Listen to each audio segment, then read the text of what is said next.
पटना का बांकीपुर आज झांकीपुर बन चुका है। वो विधानसभा सीट जिसे 3 दशकों से बीजेपी का अजय दुर्ग माना जाता था, आज उस किले की दीवारें ढह गई। चुनावी रणनीतिकार से नेता बने प्रशांत किशोर ने अपनी पहली चुनावी जंग में बीजेपी उम्मीदवार नीरज कुमार सिन्हा को उस सीट पर शिकस्त दी जो बीजेपी का बीते 30 सालों से सबसे मजबूत गढ़ बिहार में कही जाती थी। इसीलिए कह रहे हैं कि पीके ने इतिहास रच दिया है, ये झांकी दिखा दी है और वो बांकीपुर की बदलती राजनीति के लिए एक तरीके से झांकीपुर के सबसे बड़े शहंशाह बनकर उभरे हैं। लेकिन सवाल यह है कि बीजेपी को आखिर बांकीपुर में हार का मुंह क्यों देखना पड़ा? क्या यह बिहार की राजनीति के लिए बड़े पॉलिटिकल शिफ्ट की शुरुआत है? क्या अब बिहार एनडीए बना महागठबंधन से हटकर जन स्वराज पार्टी को तीसरे और मजबूत विकल्प के रूप में बीजेपी के देखने लगा है? क्या जातिगत समगणों पर अब मुद्दों की राजनीति भारी पड़ने लगी है? और सबसे बड़ा सवाल ये कि बांकीपुर की जीत हार में जेन ज़ी और युवा वोटर्स ने कितनी निर्णायक भूमिका निभाई है। सिर्फ बांकीपुर ही नहीं, मध्य प्रदेश के दतिया उपचुनाव में भी बीजेपी का कमल मुरझा गया। लेकिन गुजरात के मंजलपुर उपचुनाव में बीजेपी का जो गढ़ रहा है, वहां पर बीजेपी ने प्रचंड जीत हासिल की है। यानी आज जो नतीजे आए 3 उपचुनावों के, उसमें 2 में बीजेपी हारी है, 1 में जीती है। पिछले 30 सालों से ये बीजेपी का गढ़ है गुजरात की मंजलपुर सीट।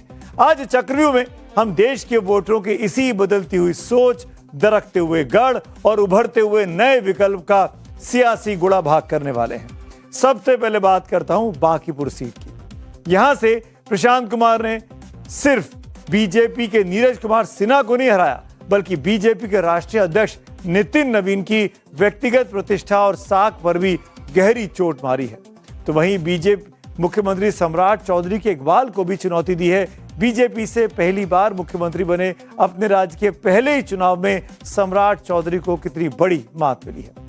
राष्ट्रीय अध्यक्ष बनने के बाद नितिन नवीन के लिए यह पहली चुनावी अग्नि परीक्षा थी।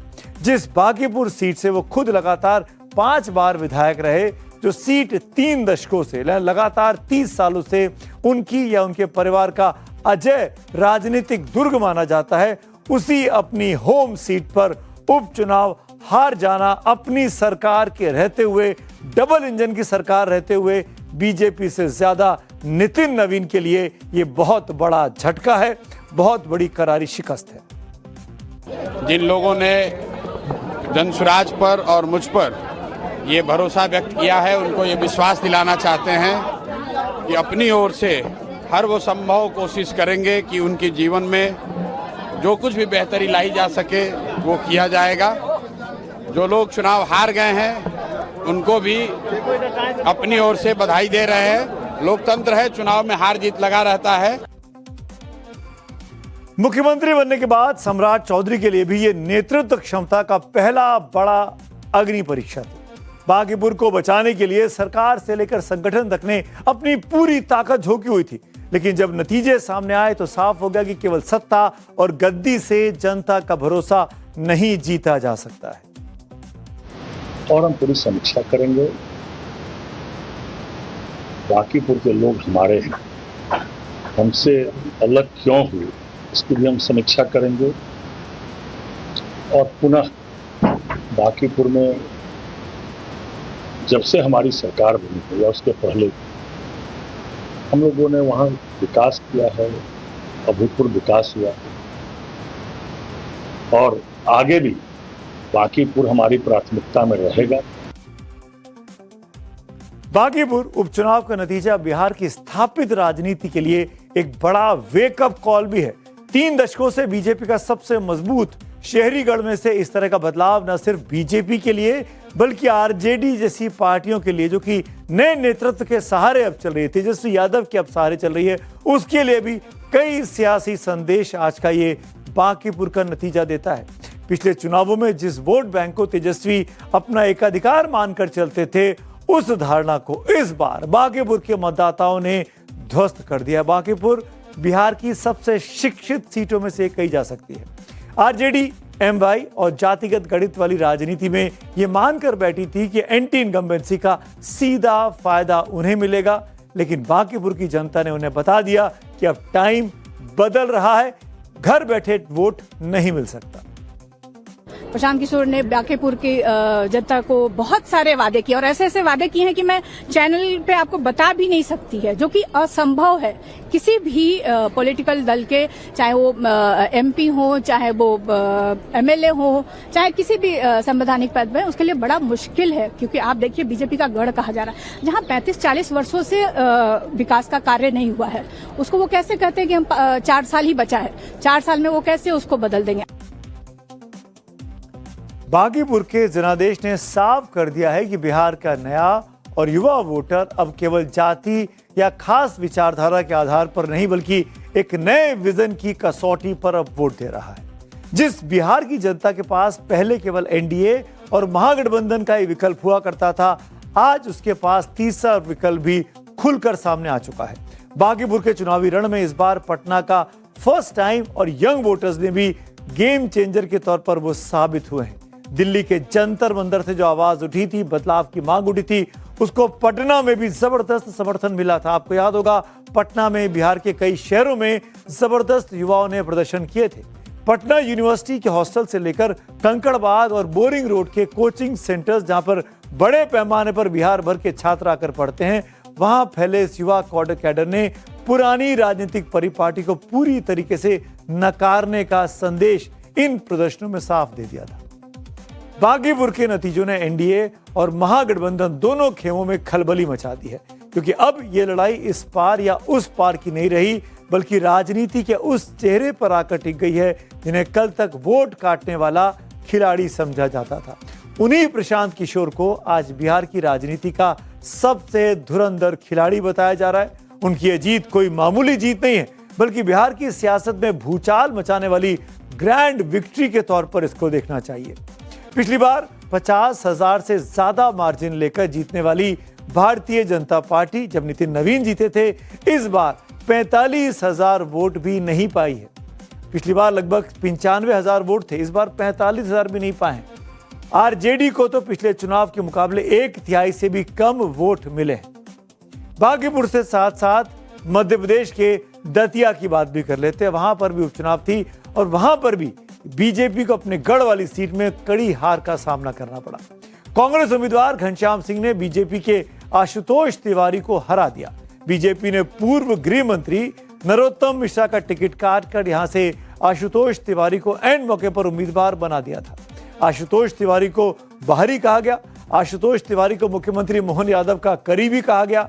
दतिया की इस हाई प्रोफाइल सीट पर जब नरोत्तम मिश्रा जैसे कद्दावर चेहरे को दरकिनार कर आशुतोष तिवारी जैसे नए चेहरे पर दांव लगाया गया, तो भोपाल से लेकर दिल्ली तक ये संदेश गया था कि मोहन यादव अब ग्वालियर चंबल में नए चेहरे पर बड़ा दांव लगा रहे हैं और अपने कंटेम्पररीज के पर काटने पर लग गए हैं। आशुतोष तिवारी की जीत के लिए मुख्यमंत्री मोहन यादव ने खुद रोड शो किए, कई जनसभाएं की, 11,000 करोड़ से ज्यादा के प्रोजेक्ट्स का दतिया सीट के लिए ऐलान तक कर दिया। पूरी राज्य सरकार और 20 से ज्यादा मंत्रियों की पूरी फौज यहां चुनावी मैदान में उतरी हुई थी। लेकिन जब ईवीएम से जनमत बाहर आया तो मतदाताओं ने मोहन यादव के इस पर्सनल दांव को पूरी तरह नकार दिया।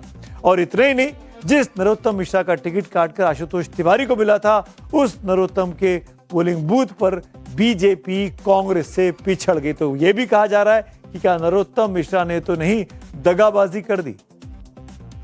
सर झुका करके हाथ जोड़ करके स्वीकार करूंगा और जीवन भर हमारे अपने कार्यकर्ता और मतदाता जो देवतुल्य हैं उनकी सेवा करता रहूंगा। क्या कमी रह गई सर इस बार? पूरी ताकत झोंक दी। कमी अगर कोई रह गई है तो उसकी समीक्षा करेंगे और उसके बाद प्रतिक्रिया देंगे। आप निश्चिंत रहिए, समय समय पर मीडिया मित्रों से मिलते रहे।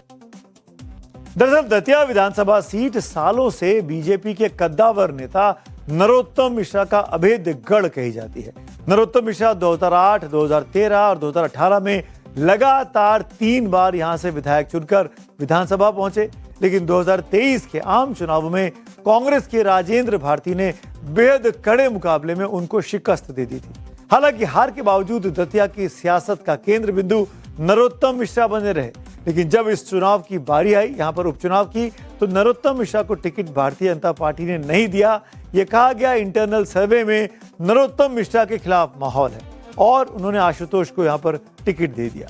नरोत्तम मिश्रा के इसी दर्द और समर्थकों की नाराजगी की कीमत बीजेपी को अपनी सबसे सुरक्षित सीट को लगातार दूसरी बार हारकर चुकानी पड़ी है। इसमें कांग्रेस पार्टी भी पूरा मजबूती से एकजुट होकर इस चुनाव को लड़ी।